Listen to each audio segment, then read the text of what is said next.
Good morning and I welcome you all to investment academy. I hope you all are doing good. My name is Anuj Mukashan. स्वागत है आप सबका आज की ताज़ा खबर में। तो वर्ल्ड इकोनॉमी के साथ करने वाले हैं आज की ताज़ा खबर की शुरुआत।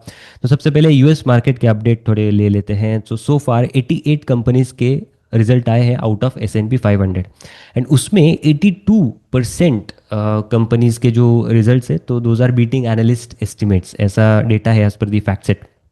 अब कमेंट्री जो कॉर्पोरेट कमेंट्री यहाँ पे आ रही है, so broadly macro economic conditions को लेकर डिस्कशंस हो रहे हैं। Then AI driven demand and layoffs related सारी चीज़ें जो डिस्कशंस में हैं। उस सबसे important potential impact effect of tariffs. एक तो इसके रिलेटेड भी काफ़ी बातें हो रही हैं। उसी के रिलेटेड ट्रेड फ्रंट पे अगर हम यहाँ पे बात करें तो ट्रेजरी सेक्रेटरी जो है Scott Bessent, so he has indicated कि यूएस एंड चाइना का जो डील है तो वो भी थोड़ा एक्सटेंड हो सकता है कि यूएस में extend its deadline for reaching a deal with China. And plans है कि नेक्स्ट वीक एक मीटिंग हो सकती है between US and China. Then उसी के साथ साथ अगर इंडिया एंड यूएस के बारे में भी अगर हम बात करें तो 1 अगस्त का यहाँ पे डेडलाइन था, तो वो भी मीट होता हुआ नहीं दिख रहा है। इट्स अनलाइकली कि ये ट्रेड डील तब तक साइन हो। अब कुछ डिस्प्यूट्स भी रहे हैं कि India refuses tariff cuts on agriculture and dairy products, जो कि सही भी है, लाइक थोड़ा पॉलिटिकल सेंसिटिव भी ये मैटर है। बट अगेन उसके अलावा एक और मैटर भी है, US resist India's demand for tariff relief on steel aluminium and autos, right.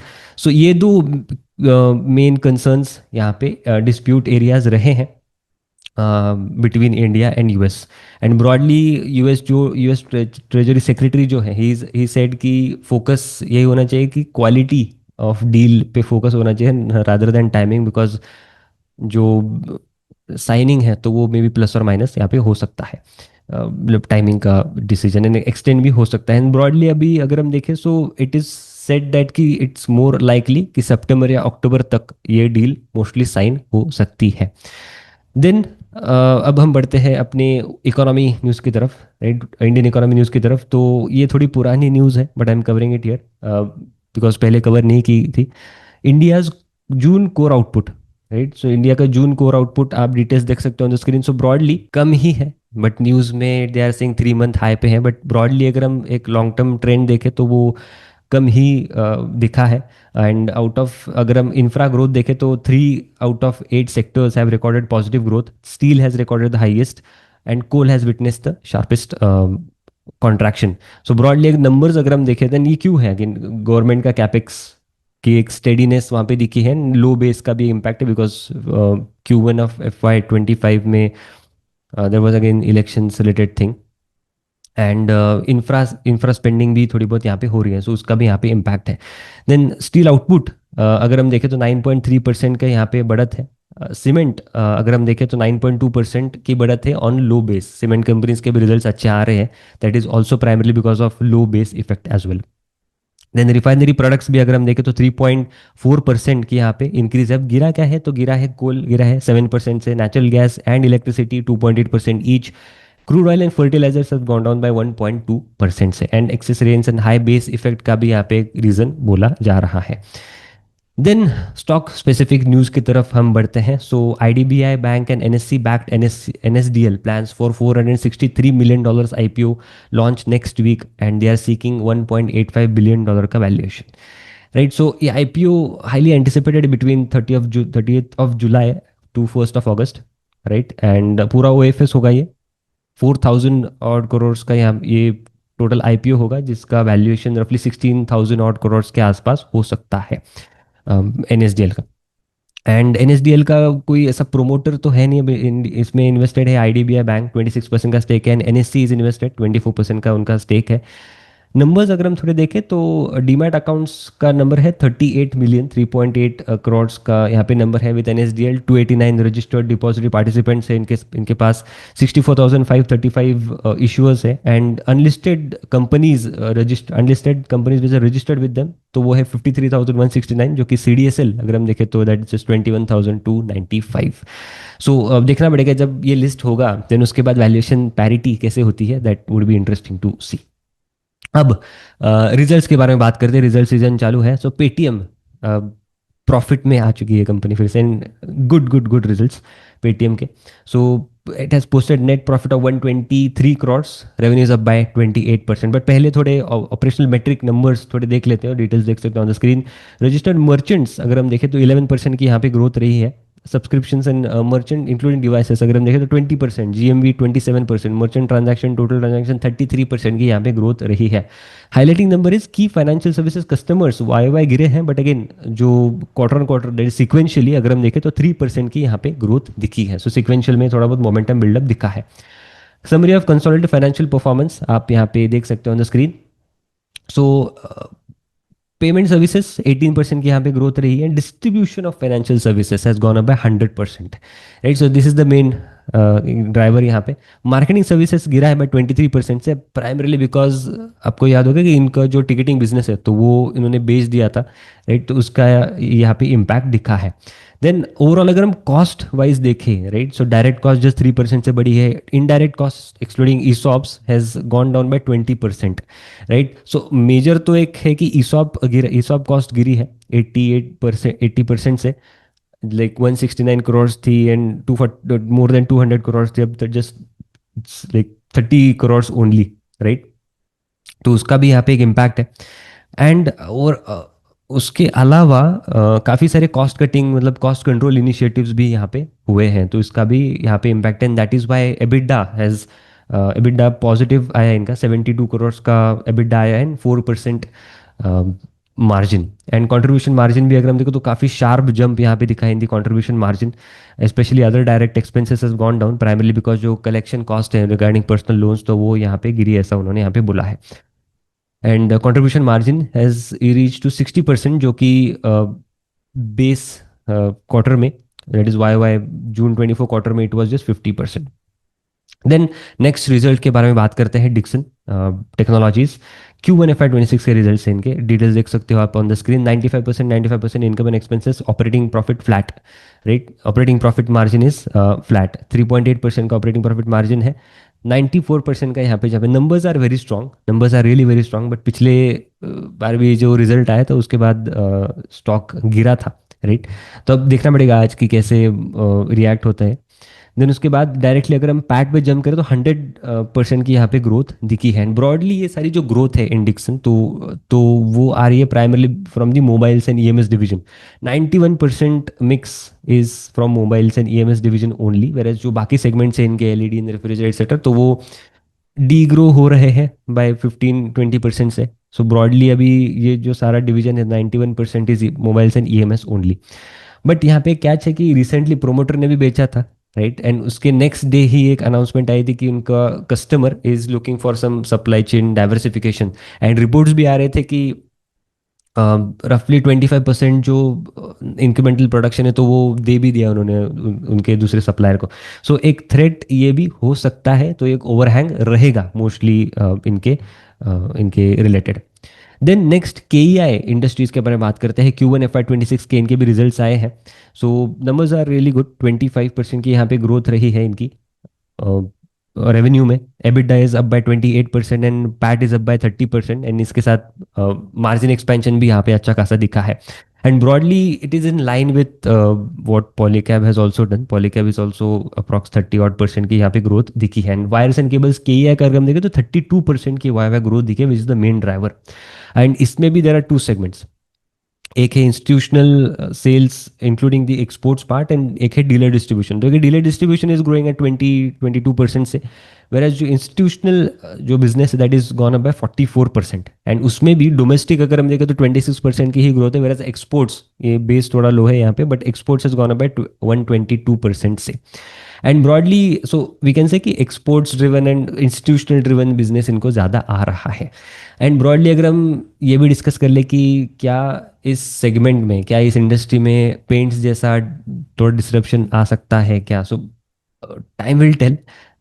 कोई भी ऐसे प्रेडिक्ट डायरेक्टली नहीं कर सकता, बट ब्रॉडली अगर हम रिपोर्ट्स के बेसिस पे भी सारी चीज़ें देखें, because KEI and Polycab is mostly focused into cables, right. And जो अल्ट्राटेक जो कैपेसिटी लेके आ रहा है that is into wires. So initial एक phase may be not in very very, मतलब 3 to 5 years में मे बी इतना ना हो, बट आगे जाके अगर सच में कंपटीशन बहुत ज़्यादा बढ़ी थी तो मार्जिन्स पे यहाँ पे इम्पैक्ट हो सकता है। बट अगेन केबल्स में ऐसा नहीं है, इस इंडस्ट्री में ऐसा नहीं है कि किसी का सबसे बड़ा मार्केट शेयर है। पॉलीकैब आई थिंक इज सब 20%। तो वो भी हमें चीज़ें देखनी पड़ेगी, बिकॉज एंड जब तक इंडस्ट्री ग्रो कर रही है by this industry is like industry is growing at approx 13 to 15% के रेट से, एंड अच्छे खासे टेलविंड्स भी है अभी इंडिया में। एंड अगर ये ऐसे ही ग्रो करती रहे तो एंड बाकी एक भी एक कॉम्पिटिटर्स अगर आते हैं तो स्टिल मार्केट शेयर मेंटेन करके भी, या मार्केट शेयर थोड़ा अनऑर्गेनाइज, बिकॉज अनऑर्गेनाइज तो ऑर्गेनाइज की भी यहाँ पे स्टोरी है, तो वो भी यहाँ पे इनको बेनिफिट मिल सकता है एग्जिस्टिंग प्लेयर्स को। एंड ऐसा नहीं कि पूरा ही डिस्ट्रप्शन आ जाए, बिकॉज पेंट्स में it was different, like pie chart, कि एक बड़ा डोमिनेंट प्लेयर है and उसका फिर मार्जिन्स पे हिट एंड ऑल। बट यहाँ पे जो बिगेस्ट प्लेयर है इट इज जस्ट सब 20%, तो यहाँ पे things might be manageable and similar to जैसे ज्वेलरी में है, राइट। जैसे इंडस्ट्री ग्रो कर रही है उसके बावजूद कंपटीशन आ रही है, बट एक ज़्यादा हिट तो नहीं दिखता है किसी भी कंपनी पे। So broadly and apart from that cables related अगर हम देखें, सो केबल्स रिलेटेड में एंट्री बैरियर्स भी रिलेटिवली है, ऐसे नहीं कि कुछ हो नहीं सकता, उनका डिस्ट्रीब्यूशन भी उतना ही स्ट्रांग है एटसेट्रा। बट जो सर्टिफिकेशन रिलेटेड चीज़ें हैं तो वो भी यहाँ पे देखनी पड़ेगी। सो ऑल इन ऑल के एंड पॉलीकैब के इन लाइन ही रिजल्ट्स रहे हैं, but good numbers. Then Schloss Bangalore the Leela, right, ये कंपनी रिसेंटली हमने पढ़ी है, Ventive versus this company Schloss. Numbers अच्छे खासे रहे हैं, आप डिटेल्स देख सकते हो on the screen. So same store portfolio has delivered decent growth. I would suggest कि आप adjusted operating revenue and adjusted operating EBITDA देखो, दैट इज 17% एंड 40% की यहाँ पे ग्रोथ रही है, बिकॉज जो बाकी नंबर्स है रेवेन्यू फ्रॉम ऑपरेशंस उसमें थोड़ी government grants and treasury income का भी यहाँ पे इम्पैक्ट रहा है। बट सबसे की नंबर यहाँ पे जो है तो वो फाइनेंस कॉस्ट का है। फाइनेंस कॉस्ट गिरी है बाय 28% से, और उसके बाद यहाँ पे इनका प्रॉफिट दिखा है ऑफ रफली 87 मिलियन रुपीज़ का, राइट। एंड ये क्यों है, अगेन फाइनेंस कॉस्ट क्यों गिरी है, तो रिसेंटली आईपीओ हुआ है, आईपीओ प्रोसीड्स लिए and they have repaid their debt. So this is the story. Then next details देख सकते हो आप on the screen. So occupancy has gone up by 4%. So these are the main drivers for the revenue as well. So occupancy has gone up. RevPAR is up by 20% से, and इसमें भी अगर हम dissect करके देखें तो double digit growth दिखी है। They have achieved again maintained and enhanced market share, achieved double digit RevPAR across all key markets। ये इनके की मार्केट्स है, Bangalore, new Delhi and all. So broadly आप रेफपार की ग्रोथ भी देख सकते हो, डबल डिजिट अच्छी खासी इनकी ग्रोथ है, and this shows pricing power. इनके पास वो प्राइसिंग पावर है, स्पेशली इनके जो लीगेसी पोर्टफोलियो है तो उनके रिलेटेड इनके पास अच्छी खासी प्राइसिंग पावर है।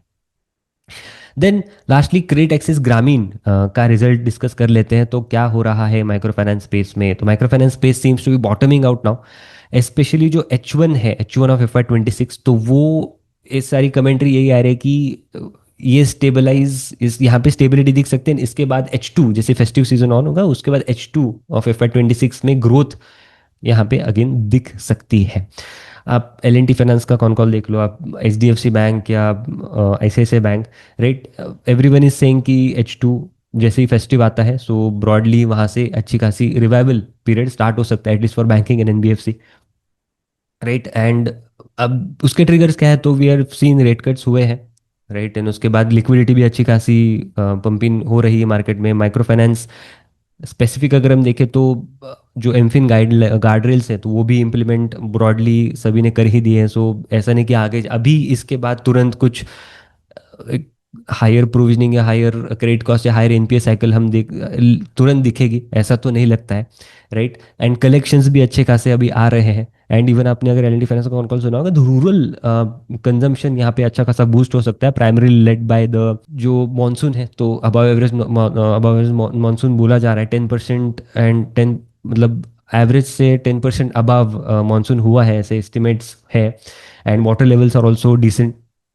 तो इसके बाद rural consumption, right, rural consumption पे ज़्यादा यहाँ पे फोकस एक्सपेक्टेशंस है आगे जाके ग्रो होने के।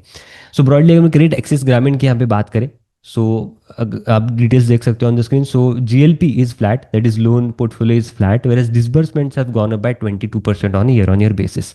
ब्रॉडली बाकी नंबर्स अगर हम देखें तो PAT has gone down by 85% से, प्राइमरली बिकॉज प्रोविजंस अभी भी इनके एलिवेटेड है, प्रोविजंस ये अभी भी कर रहे हैं जहाँ जहाँ पे इनको बिकॉज कर्नाटका में इशू इतना रिजॉल्व नहीं हुआ है जितना होना चाहिए था, एंड वो हो जाएगा ऐसे एक्सपेक्टेशन से इन दी H1। So as I said कि H1 एक स्टेबिलिटी यहाँ पे दिख सकती है in the numbers, because collections have started coming in, right. And उसके बावजूद branches they are adding, 7% increase है ब्रांचेस में, 54 ब्रांचेस दे हैव ओपन, 8.5% का इंक्रीज है इन दी एम्प्लॉय नंबर्स। दो इनके जो एक्टिव बोरोवर्स है तो वो गिरे हैं, बिकॉज 7.5 लाख बोरोवर्स इन्होंने ऐड किए हैं, एंड राइट ऑफ भी हुए हैं कुछ borrowers in the last 12 months.